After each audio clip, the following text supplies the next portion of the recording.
বিসমিল্লাহির রহমানির রহিম। পরম করুণাময় ও অসীম দয়ালু আল্লাহর নামে শুরু। ইন্না ফাতাহনা লাকা ফাতহাম মুবিনা। নিশ্চয়ই আমি আপনার জন্য এমন একটা ফয়সালা করে দিয়েছি যা সুস্পষ্ট। লিয়াগফির লাকা আল্লাহু মা তাকদ্দামা মিন যানবিকা ওয়া মা তাআখারা ওয়া ইউতিম্মা নি'মাতাহু আলাইকা ওয়া ইয়াহদিয়াকা সিরাতাম মুস্তাকিমা। যাতে আল্লাহ আপনার অতীত ভবিষ্যৎ ত্রুটিসমূহ মার্জনা করে দেন এবং আপনার প্রতি তাঁর নিয়ামত পূর্ণ করেন ও আপনাকে সরল পথে পরিচালিত করেন। ওয়ায়ানসুরাকা আল্লাহু নাসরান আজিজা। এবং আপনাকে দান করেন বলিষ্ঠ সাহায্য। হুয়াল্লাযী আনজালাস সাকিনাতা ফী কুলুবিল মুমিনিনা লিয়াজদাদু ঈমানাম মা'a ঈমানিহিম ওয়ালিল্লাহি জুনুদুস সামাওয়াতি ওয়াল আরদ ওয়া কানা আল্লাহু আলীমান হাকীমা। তিনি মুমিনদের অন্তরে প্রশান্তি নাজিল করেন যাতে তাদের ঈমানের সাথে আরো ঈমান বেড়ে যায়। নভমণ্ডল ও ভূমণ্ডলের বাহিনী সমূহ আল্লাহরই এবং আল্লাহ সর্বজ্ঞ প্রজ্ঞাময়। ليدخل المؤمنين والمؤمنات جنات تجري من تحتها الأنهار خالدين فيها ويكفر عنهم سيئاتهم وكان ذلك عند الله فوزا عظيما। ঈমান এজন্য বেড়ে যায় যাতে তিনি ঈমানদার পুরুষ ও ঈমানদার নারীদেরকে জান্নাতে প্রবেশ করান, যার তলদেশে নদী প্রবাহিত। সেথায় তারা চিরকাল বসবাস করবে এবং যাতে তিনি তাদের পাপ মোচন করেন। এটাই আল্লাহর কাছে মহা সাফল্য। ويعذب المنافقين والمنافقات والمشركين والمشركات الظانين بالله ظن السوء عليهم دائرة السوء وغضب الله عليهم ولعنهم وأعد لهم جهنم وساءت مصيرا। এবং যাতে তিনি কপট বিশ্বাসী পুরুষ ও কপট বিশ্বাসিনী নারী এবং অংশীবাদী পুরুষ ও অংশীবাদী নারীদেরকে শাস্তি দেন যারা আল্লাহ সম্পর্কে মন্দ ধারণা পোষণ করে। তাদের জন্য মন্দ পরিণাম। আল্লাহ তাদের প্রতি ক্রুদ্ধ হয়েছেন, তাদেরকে অভিশপ্ত করেছেন এবং তাদের জন্য জাহান্নাম প্রস্তুত রেখেছেন। তাদের প্রত্যাবর্তন স্থল অত্যন্ত মন্দ। ওয়ালিল্লাহি জুনুদুস সামাওয়াতি ওয়াল আরদ ওয়া কানা আল্লাহু আজিজান হাকীমা। নভমণ্ডল ও ভূমণ্ডলের বাহিনীসমূহ আল্লাহরই, আল্লাহ পরাক্রমশালী প্রজ্ঞাময়। ইন্না আরসালনাকা শাহিদান ওয়া মুবাশশিরান ওয়া নাযীরা। আমি আপনাকে প্রেরণ করেছি অবস্থা ব্যক্তকারী রূপে, সুসংবাদদাতা ও ভয় প্রদর্শনকারী রূপে। লিতুমিনু বিল্লাহি ওয়া রাসূলিহি ওয়া তুআজ্জিরুহু ওয়া তুওয়াক্কিরুহু ওয়া তুসাব্বিহুহু বুকরাতান ওয়া আসীলা। যাতে তোমরা আল্লাহ ও রাসূলের প্রতি বিশ্বাস স্থাপন করো এবং তাঁকে সাহায্য ও সম্মান করো এবং সকাল সন্ধ্যায় আল্লাহর পবিত্রতা ঘোষণা করো। ইন্নাল্লাযীনা ইউবাইউনাকা ইন্নামা ইউবাইউনাল্লাহা ইয়াদুল্লাহি ফাওকা আইদিহিম ফামান নাকাসা ফাইন্নামা ইয়ানকুসু আলা নাফসিহি ومن أوفى بما عاهد عليه الله فسيؤتيه أجرا عظيما। যারা আপনার কাছে আনুগত্যের শপথ করে তারা তো আল্লাহর কাছে আনুগত্যের শপথ করে। আল্লাহর হাত তাদের উপর রয়েছে। অতএব যে শপথ ভঙ্গ করে অতি অবশ্যই সে তার নিজের ক্ষতির জন্যই করে, এবং যে আল্লাহর সাথে কৃত অঙ্গীকার পূর্ণ করে আল্লাহ সত্তরই তাকে মহা পুরস্কার দান করবেন। سيقول لك المخلفون من الأعراب شغلتنا أموالنا وأهلنا فاستغفر لنا يقولون بألسنتهم ما ليس في قلوبهم قل فمن يملك لكم من الله شيئا إن أراد بكم ضرا أو أراد بكم نفعا بل كان الله بما تعملون خبيرا। মরুবাসীদের মধ্যে যারা গৃহে বসে রয়েছে তারা আপনাকে বলবে, আমরা আমাদের ধন সম্পদ ও পরিবার পরিজনের কাজে ব্যস্ত ছিলাম, অতএব আমাদের পাপ মার্জনা করান। তারা মুখে এমন কথা বলবে যা তাদের অন্তরে নেই। বলুন, আল্লাহ তোমাদের ক্ষতি অথবা উপকার সাধনের ইচ্ছা করলে কে তাকে বিরত রাখতে পারে? বরং তোমরা যা করো আল্লাহ সে বিষয় পরিপূর্ণ জ্ঞাত। بل ظننتم أن لن ينقلب الرسول والمؤمنون إلى أهليهم أبدا وزين ذلك في قلوبكم وظننتم ظن السوء وكنتم قوما بورا। বরং তোমরা ধারণা করেছিলে যে রসুল ও মুমিনগণ তাদের বাড়ি ঘরে কিছুতেই ফিরে আসতে পারবে না, এবং এই ধারণা তোমাদের জন্য খুবই সুখকর ছিল। তোমরা মন্দ ধারণার বশবর্তী হয়েছিলে। তোমরা ছিলে ধ্বংসমুখী এক সম্প্রদায়। ومن لم يؤمن بالله ورسوله فإنا أعتدنا للكافرين سعيرا। যারা আল্লাহ ও তার রাসূলে বিশ্বাস করে না, আমি সেসব কাফিরের জন্য জ্বলন্ত অগ্নি প্রস্তুত রেখেছি। وَلِلَّهِ مُلْكُ السَّمَاوَاتِ وَالْأَرْضِ يَغْفِرُ لِمَن يَشَاءُ وَيُعَذِّبُ مَن يَشَاءُ وَكَانَ اللَّهُ غَفُورًا رَّحِيمًا। নভমণ্ডল ও ভূমণ্ডলের রাজত্ব আল্লাহরই। তিনি যাকে ইচ্ছা ক্ষমা করেন এবং যাকে ইচ্ছা শাস্তি দেন। তিনি ক্ষমাশীল, পরম মেহেরবান।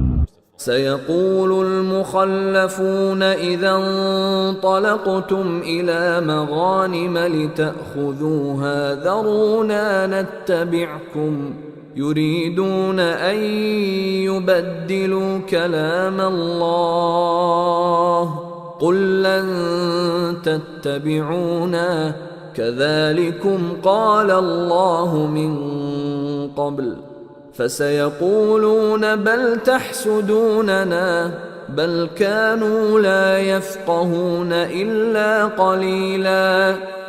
তোমরা যখন যুদ্ধলব্ধ সন্ধান সম্পদ সংগ্রহের জন্য যাবে, তখন যারা পশ্চাতে থেকে গিয়েছিল তারা বলবে, আমাদেরকেও তোমাদের সঙ্গে যেতে দাও। তারা আল্লাহর কালাম পরিবর্তন করতে চায়।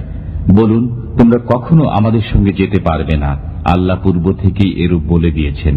তারা বলবে, বরং তোমরা আমাদের প্রতি বিদ্বেষ পোষণ করছো, পরন্তু তারা সামান্যই বোঝে।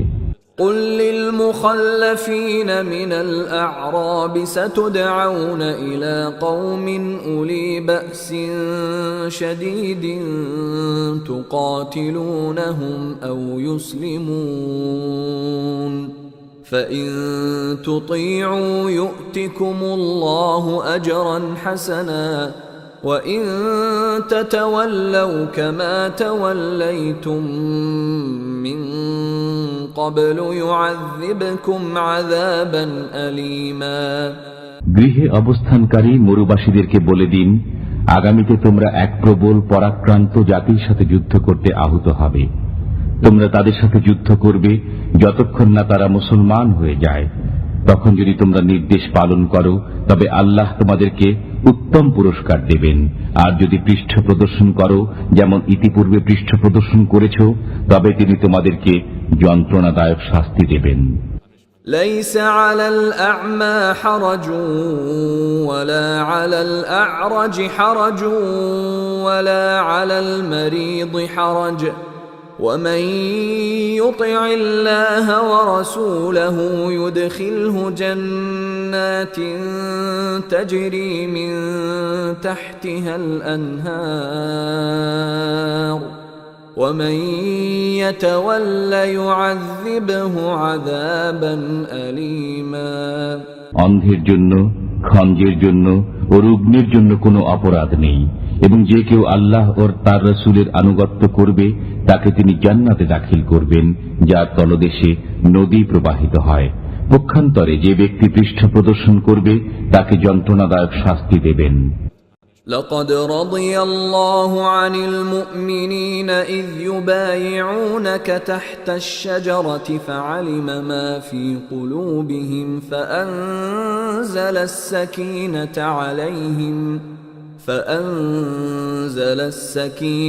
عليهم وأثابهم فتحا قريبا আল্লাহ মুমিনদের প্রতি সন্তুষ্ট হলেন যখন তারা বৃক্ষের নিচে আপনার কাছে শপথ করল।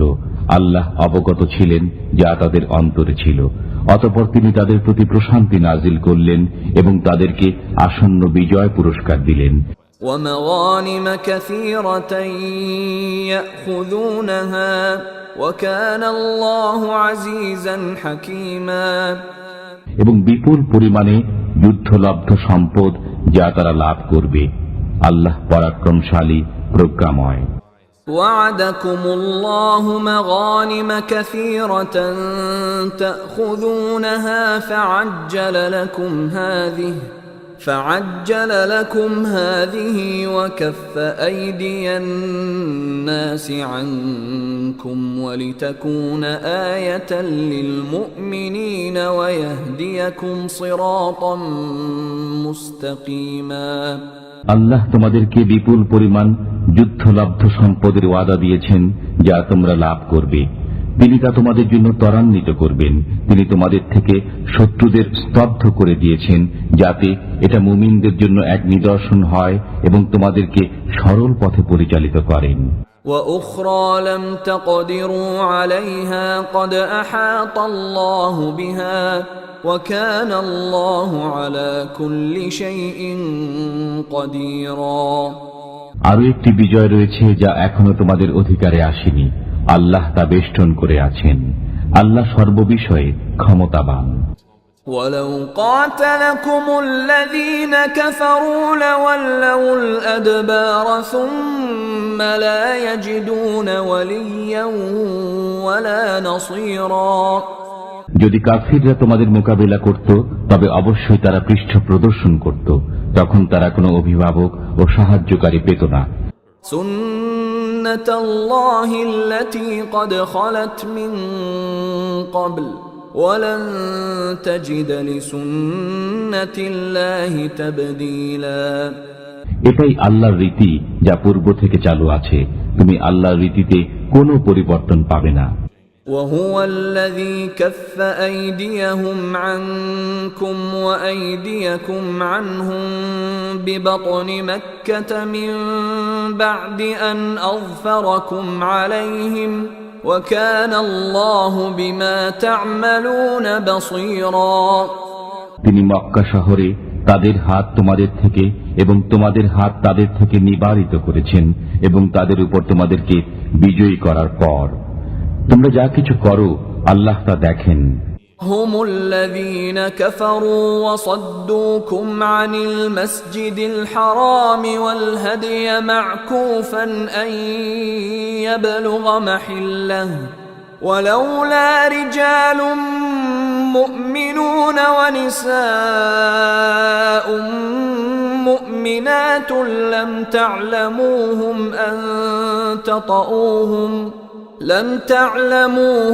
أن تطؤوهم فتصيبكم منهم معرة بغير علم ليدخل الله في رحمته من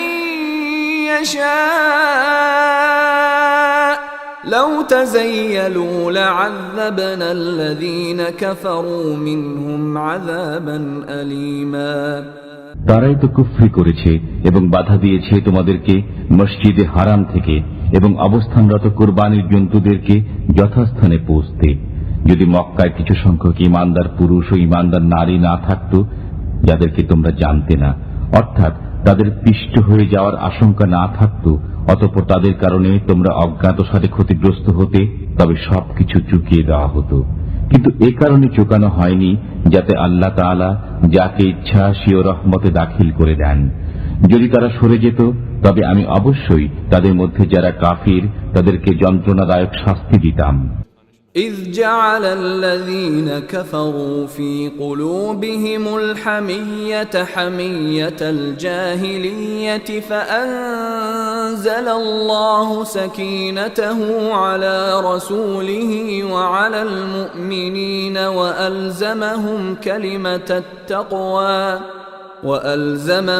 كلمة التقوى وكانوا أحق بها وأهلها وكان الله بكل شيء عليما কেননা কাফিররা তাদের অন্তরে মূর্খতা যুগের জেদ পোষণ করত, অতঃপর আল্লাহ তার রাসূল ও মুমিনদের উপর স্বীয় প্রশান্তি নাজিল করলেন এবং তাদের জন্য সংযমের বাক্য অপরিহার্য করে দিলেন। বস্তুত তারাই ছিল এর অধিকতর যোগ্য ও উপযুক্ত। আল্লাহ সর্ববিষয়ে সম্যক জ্ঞাত। لقد صدق الله رسوله الرؤيا بالحق لتدخلن المسجد الحرام إن شاء الله آمنين محلقين رؤوسكم ومقصرين لا تخافون فعلم ما لم تعلموا فجعل من دون ذلك فتحا قريبا আল্লাহ তার রাসূলকে সত্য স্বপ্ন দেখিয়েছেন। আল্লাহ চাহেন তো তোমরা অবশ্যই মসজিদে হারামে প্রবেশ করবে নিরাপদে, মস্তক মুন্ডিত অবস্থায় এবং কেশ কর্তিত অবস্থায়। তোমরা কাউকে ভয় করবে না। অতঃপর তিনি জানেন যা তোমরা জানো না। এছাড়াও তিনি দিয়েছেন তোমাদেরকে একটি আসন্ন বিজয়। هو الذي أرسل رسوله بالهدى ودين الحق ليظهره على الدين كله وكفى بالله شهيدا তিনি তার রাসূলকে হিদায়াত ও সত্য ধর্ম সহ প্রেরণ করেছেন যাতে একে অন্য সমস্ত ধর্মের উপর জয়যুক্ত করেন। সত্য প্রতিষ্ঠাতা রূপে আল্লাহ যথেষ্ট। মুহাম্মাদুর রাসূলুল্লাহ ওয়াল্লাযীনা মা'আহু আশিদ্দাউ আলাল কুফফারি রুহামাউ বাইনাহুম تراهم ركعا سجدا يبتغون فضلا من الله ورضوانا سيماهم في وجوههم من أثر السجود ذلك مثلهم في التوراة ومثلهم في الإنجيل كزرع أخرج شطأه فآزره فاستغلظ فاستوى على سوقه يعجب الزراع ليغيظ بهم الكفار وعد الله الذين آمنوا وعملوا الصالحات منهم مغفرة وأجرا عظيما মুহাম্মদ আল্লাহ রাসূল এবং তার সহচরগণ কাফিরদের প্রতি কঠোর, নিজেদের মধ্যে পরস্পর সহানুভূতিশীল। আল্লাহর অনুগ্রহ ও সন্তুষ্টি কামনায় আপনি তাদেরকে রুকু ও সিজদারত দেখবেন। তাদের মুখমণ্ডলে রয়েছে সিজদার চিহ্ন। তাওরাতে তাদের অবস্থা এরূপই এবং ইনজিলে তাদের অবস্থা যেমন একটি চারাগাছ যা থেকে নির্গত হয় কিশলয়, অতঃপর তা শক্ত মজবুত হয় এবং কাণ্ডের উপর দাঁড়ায় দৃঢ়ভাবে, চাষীকে আনন্দে অভিভূত করে, যাতে আল্লাহ তাদের দ্বারা কাফিরদের অন্তর্জালা সৃষ্টি করে। তাদের মধ্যে যারা বিশ্বাস স্থাপন করে এবং সৎ কর্ম করে আল্লাহ তাদেরকে ক্ষমা ও মহা পুরস্কারের ওয়াদা দিয়েছেন।